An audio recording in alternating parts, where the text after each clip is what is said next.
All right, I just cut off the bait tank like we had talked about and cut a little bit. These corner holes were already in there, and wanted to show you guys what is inside of the boat. 15 inches of water down in the main V of that. I'm siphoning it out the redneck way with a garden hose. It's working well. As long as it doesn't get stopped up, it'll be in good shape. But it's already dropped probably a good 6 inches or so. As you can see, that wiring harness down in there is been soaked for quite some time. Definitely don't trust it. Okay, fellas, this is about maybe a half hour later or so. You can see it drained it down in there quite a bit. You can see that whole wiring harness.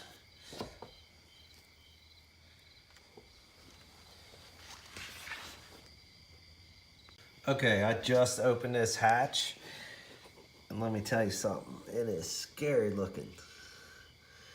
Look at all the crap down in there. I mean, it's deep. Just wanted to show you. Okay, it's the next day. I got a little time to fool around with this console. I tried to take these little screws out. They didn't even budge, just strip right out. I mean, super easy. So I'm gonna take this little Dremel tool here. It's an oscillating tool, actually. It just vibrates back and forth. It's a super neat tool. If you don't have one, I highly recommend getting one. I'll cut this cap off to where I can get to this main nut and get the steering wheel off. I took the throttle body or controls and the key. It's 3 screws there. Bam, bam, up here, one more in the front. Easy to get to, come right off. Where these go through this console, there's not a relief here to get these cables out without cutting them, and I definitely don't want to cut these. I was checking around on eBay. That's basically a $300 item right there, and even more expensive depending on if you get the trim and the handle there. So I'm going to relief cut this and get that out. Once I get this cap off and pull the steering wheel, I'm going to disconnect this hub and drop that out. So I don't want to replace that either. That's $400 or $500 item. It works well. So we're going to do the best we can to save the unit itself. I don't think I'm going to be able to save the steering wheel, because if those are frozen down in this metal plate here, that's a problem.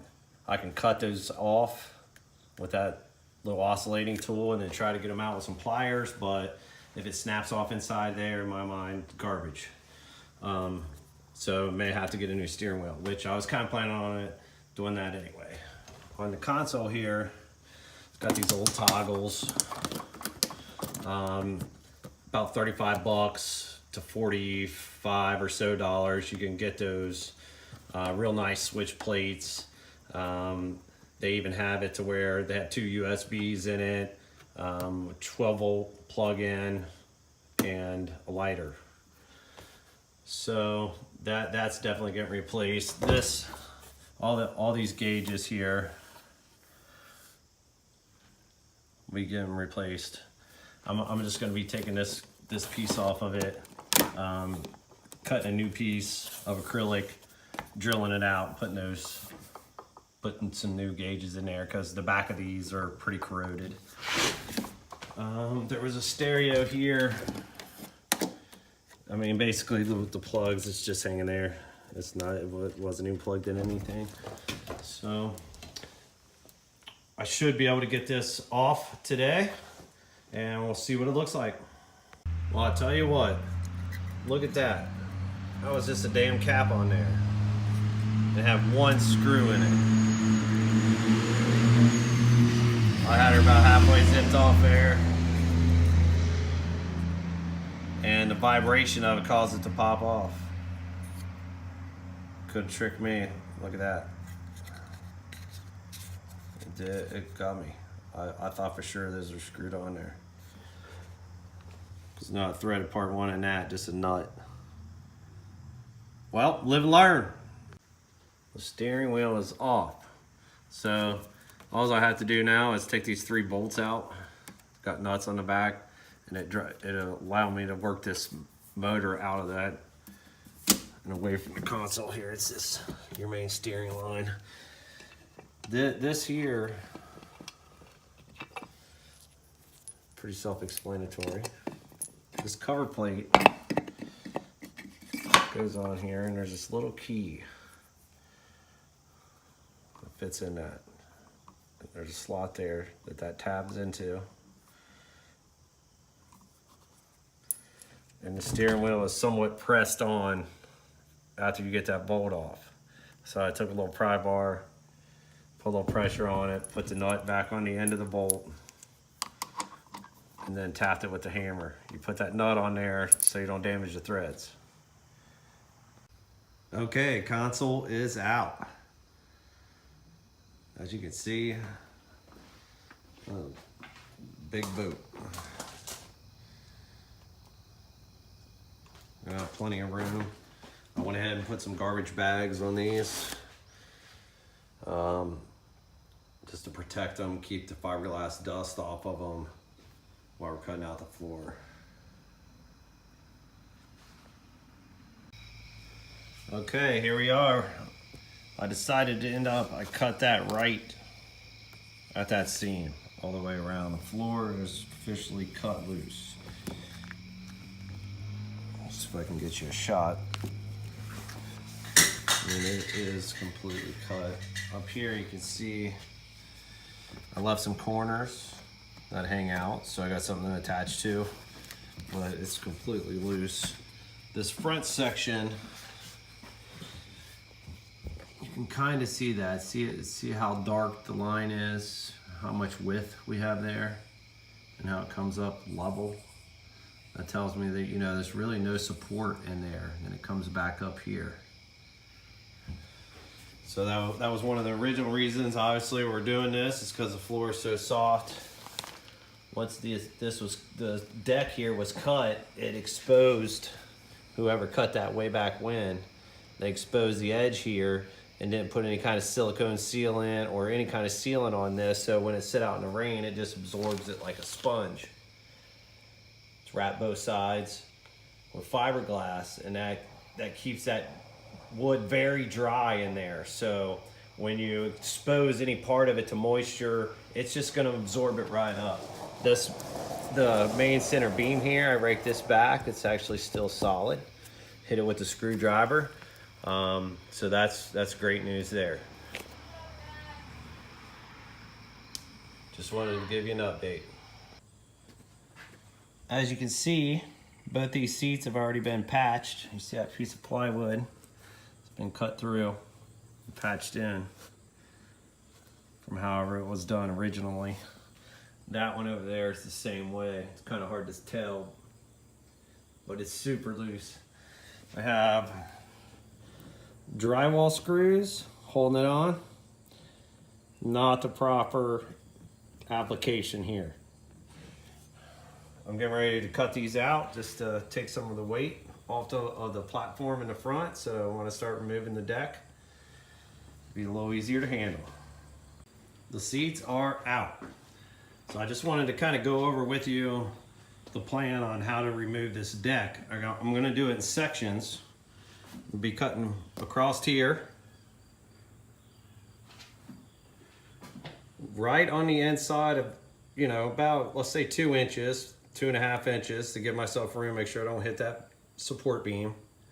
And then on the other side also, because it's fiberglass on each side in the corners. So I'm going to cut that close on each side and then use that little oscillating tool and cut that fiberglass right there at the corner. So that way I'm not taking a chance on busting this fiberglass wrap around this or twisting this or damaging it in some way. as the removal process goes. As we get back through here, I'm gonna probably end up cutting it right here somewhere along this line. You have to cut these loose. We'll have to cut a section here. We'll have to cut there, over to there, and remove that so we can get these out without damaging them. And then as we get back into here, I'm not exactly sure where the placements are going to be just from pushing on the floor. Looks like there's another support beam in here. I haven't put a tape on it yet, but in here. And I would say probably something in here, but I'm not sure. So as I start the front and remove those sections, then we'll be able to really see up underneath here and see how I'm gonna go forward with it, how we're gonna make those cuts, and how we're gonna get all this out of there. Okay, the boat deck is off. As you can see, she's a mess. This right here, the center beam is broke. Right down the center. It's delaminated there. Just wanted to show you this in case anybody was thinking, oh, you don't really need to take that floor off. It is destroyed. Front. Just want to give you a good view of what's inside here. All this foam and things will be chipping out. I'll be refoaming the boat to increase our weight capacity. The channel's just holding water all the way down through there because there's so much foam in the back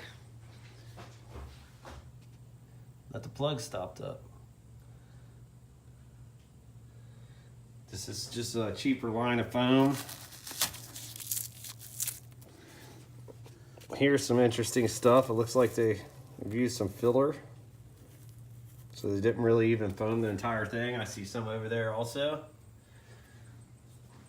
Just wanted to give you an update. This would be the conclusion to our third video. Reeling with Rednecks, guys. Stay tuned for episode number 4.